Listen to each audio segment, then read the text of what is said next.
It's Reverend Kyle. Over the past little while, we have been advertising what we have been calling an Evening of Lectio Divina. We have done several of these nights. And since then, many of you have come to me and asked, so what is Lectio Divina? Well, I thought I would take a few moments here and just explain a little bit about what it is. Lectio Divina is a practice of biblical meditation and prayer. Actually, Lectio Divina literally means divine reading. And it has deep roots within Christian history, most commonly found in the monastic tradition. However, many traditions today are reclaiming this biblical practice. Now, before you get concerned about the word meditation, please know that all we are talking about is reading the scriptures in a spirit of prayer and listening. This is about approaching the scriptures, trying to hear what God says. We listen to the voice of God, spoken through the words of scriptures. And so we don't actually just read them merely for intellectual knowledge. We don't read them just to get the gist of the story. We read them listening for the voice of God. Now, Lectio Divina occurs in 4 separate movements, all with Latin names. The first movement is Lectio, and Lectio just means to read. We read a text of Scripture slowly, we read it prayerfully, we read it being attentive to what within the reading affects us. Is there a word, is there a phrase, is there an image that seems to jump out at us, that seems to resonate with us somehow? So in silence, we sit with that. Or to use a food analogy, we chew on it, we ponder it.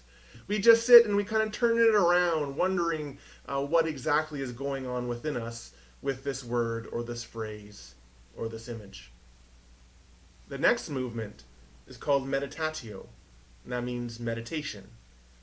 We read the text of Scripture again, but this time we try to listen to how God is using the words of Scripture to speak into our own lives. What is God saying about who we are or whatever situation we are going through? What is Jesus saying to us? So this, again, isn't about understanding the text, getting the gist of the story. This is about listening to what Jesus might be saying to us. The third movement is oratio, and this is the movement of prayer. Now, our lives in Christian faith are to be lived in conversation with God, and so this movement is about our invitation to respond.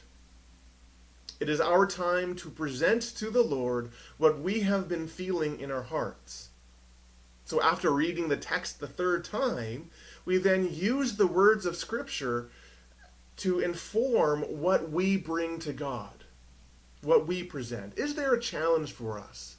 Is there a question? Is there a concern? Is there a petition? Is there something that God calls us to?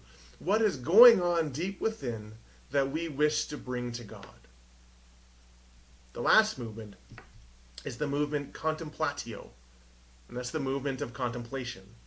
It's the final movement where we again, after reading the text of Scripture, we sit with it.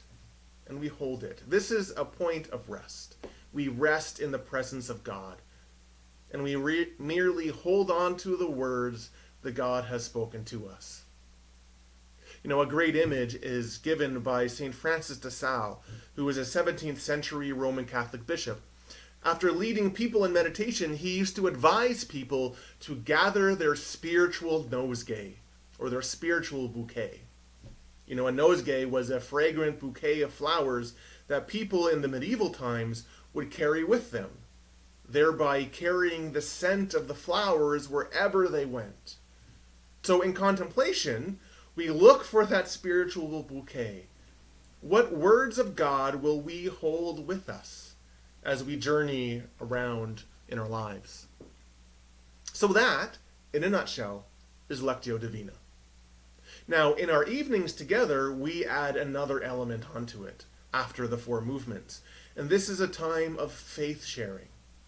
So, in a few words or in a few sentences, we go around the room, and in faith and in trust, we offer to the group what we feel God has said to us, or what we feel God wishes for us to share.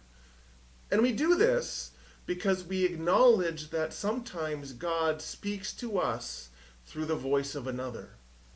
And so maybe what we have heard in prayer and in meditation is not just for us, but it might be for the benefit of someone else.